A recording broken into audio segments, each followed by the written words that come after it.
वन्दे मातरम्। नमस्कार दोस्तों, आकाशवाणी के क्षेत्रीय समाचार एकांश देहरादून से मैं जयवीर सिंह आपका स्वागत करता हूं।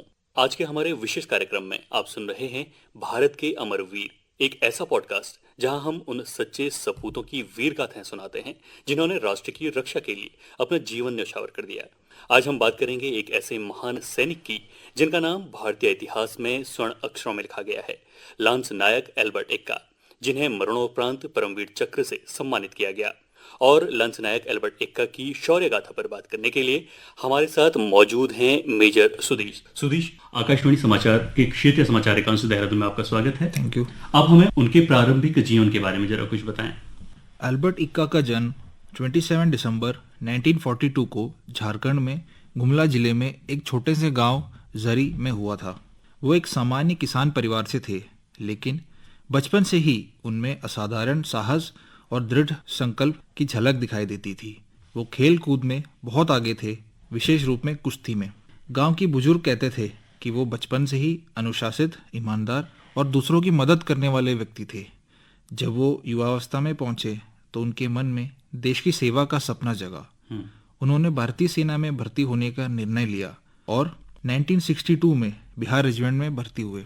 सेना में आते ही उन्होंने अपना कर्तव्य, अनुशासन और परिश्रम से अपने साथियों और अधिकारियों का दिल जीत लिया।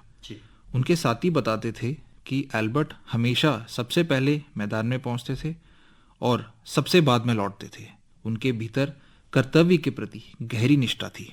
जी मेजर सुदेश, उनका सेना में भर्ती होने का सफर कैसा रहा, इसके बारे में जरा बताएं। एल्बर्ट एक्का 1962 में भारतीय सेना की बिहार रेजिमेंट में भर्ती हुए। ये वही समय था जब देश भारत चीन युद्ध से गुजर रहा था। देश को यंग, करेजियस और डिसिप्लिन सोल्जर्स की जरूरत थी। सेना में भर्ती होने के बाद एल्बर्ट ने कम समय में अपनी लगन और अनुशासन से स्वयं को साबित कर दिया। वो हर काम में आगे रहते थे, चाहे प्रशिक्षण हो, कठिन परिस्थितियों में काम करना हो या साथी सैनिकों की सहायता करना। उनके साथी बताते थे कि वो कभी शिकायत नहीं करते थे, हमेशा हौसले के साथ कहते थे, सैनिक का काम कठिनाइयों से डरना नहीं बल्कि उनका सामना करना है। उनकी इसी बहादुरी और नेतृत्व क्षमता के कारण उन्हें लांस नायक के पद पर प्रमोट किया गया। मेजर सुदेश, उनका निजी और पारिवारिक जीवन कैसा था, जरा इसके बारे में हमारे श्रोताओं को बताएं। एल्बर्ट एक्का जितने टफ सोल्जर थे उतने ही कंपैशनेट इंसान भी थे। उन्होंने बनीता एक्का से विवाह किया था। उनके परिवार में सरलता और आपसी प्रेम का माहौल था। जब वो छुट्टी पर जाते थे तो गांव के बच्चे उनसे सेना की बात बड़े उत्साह से सुनते थे। वो अपने परिवार और गांव के लोगों को हमेशा ये समझाते थे कि सेना में रहना केवल नौकरी नहीं बल्कि राष्ट्र की सेवा है। उनकी पत्नी बाद में कहते थे कि वो जब भी घर आते थे ये कहते थे कि अगर देश पुकारे तो मैं फिर लौट जाऊंगा। ये वाक्य उनके जीवन दर्शन का सटीक परिचय है। जी मेजर सुदेश, 1971 के भारत पाक युद्ध में उनका योगदान ऐतिहासिक माना जाता है। क्या आप इस पहलू पर विस्तार पूर्वक हमारे श्रोताओं को बताएंगे।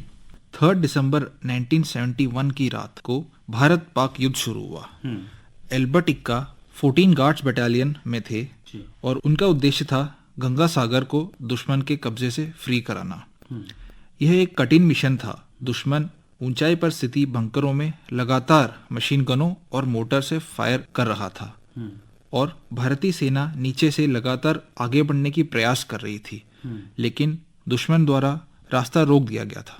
एल्बर्ट एक्का ने खतरा उठाते हुए अकेले दुश्मन के पहले बंकर पर हमला किया और उसे ग्रेनेड से नष्ट कर दिया।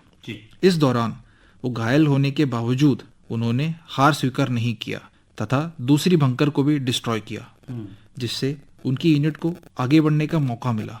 उनकी इस बहादुरी ने युद्ध का पूरा रूप बदल दिया और भारतीय सेना को विजय दिलाई। लेकिन अनफॉर्चुनेटली इस वीरता के बाद वो गंभीर रूप से घायल हुए और वीरगति को प्राप्त हुए। उनका बलिदान व्यर्थ नहीं गया। उनके साथियों ने वह मोर्चा जीत लिया और दुश्मन की हार सुनिश्चित की। मेजर सुदेश, सरकार ने उनके इस असाधारण बलिदान को किस प्रकार मान्यता दी। भारतीय सरकार ने लांस नायक एल्बर्ट एक्का को उनके अदम्य साहस, लीडरशिप और शौर्य के लिए मरणोपरांत परमवीर चक्र से सम्मानित किया। वो देश का हाईएस्ट गैलेंट्री अवार्ड है। इसके साथ ही केंद्र और राज्य सरकार दोनों ने उनके सम्मान में कई कदम उठाए। रांची का मुख्य चौक अल्बर्ट इक्का चौक उनके नाम से रखा गया। उनके सम्मान में झारखंड सरकार ने उनके गांव में स्मारक और संग्रहालय बनवाने की पहल की। हर साल 27 दिसंबर को झारखंड में एल्बर्ट इक्का दिवस के रूप में मनाया जाता है। भारतीय पोस्टल डिपार्टमेंट में उनके सम्मान में मेमोरियल पोस्टेज स्टैम्प भी जारी किया। इन सभी प्रयासों से ये संदेश जाता है कि देश अपने वीर सपूतों को नहीं भूलता। मेजर सुदेश, उनके बलिदान से हमें क्या प्रेरणा मिलती है, जरा इसके बारे में बताएं। एल्बर्ट इक्का की कहानी सिर्फ युद्ध की नहीं बल्कि कर्तव्य, निष्ठा और त्याग की कहानी है। उन्होंने दिखाया कि सच्चा राष्ट्रभक्त वही है जो अपने राष्ट्र को जीवन से बड़ा मानता है। उनकी वीरता में यह सिखाती है कि कठिनाइयां चाहे कितनी भी प्रबल क्यों न हो, परिस्थितियां कितने भी प्रतिकूल क्यों न हो, एक सच्चा इंसान वही है जो कर्तव्य से कभी विचलित नहीं होता। उनका जीवन भारत के हर युवा को यह प्रेरणा देता है कि राष्ट्र की सेवा केवल वर्दी पहनकर नहीं बल्कि अपने कर्म और ईमानदारी से भी की जा सकती है। एल्बर्ट इक्का केवल एक सैनिक नहीं बल्कि भारत की आत्मा में बसने वाले एक आदर्श का प्रतीक है। श्रोताओ, आज के हमारे विशेष कार्यक्रम में इतना ही। लांस नायक एल्बर्ट इक्का का जीवन हमें सिखाता है कि सच्ची वीरता शोर में नहीं बल्कि कर्तव्यनिष्ठ मौन में है। देश उनके बलिदान को हमेशा नमन करता रहेगा। जय हिंद। जय हिंद।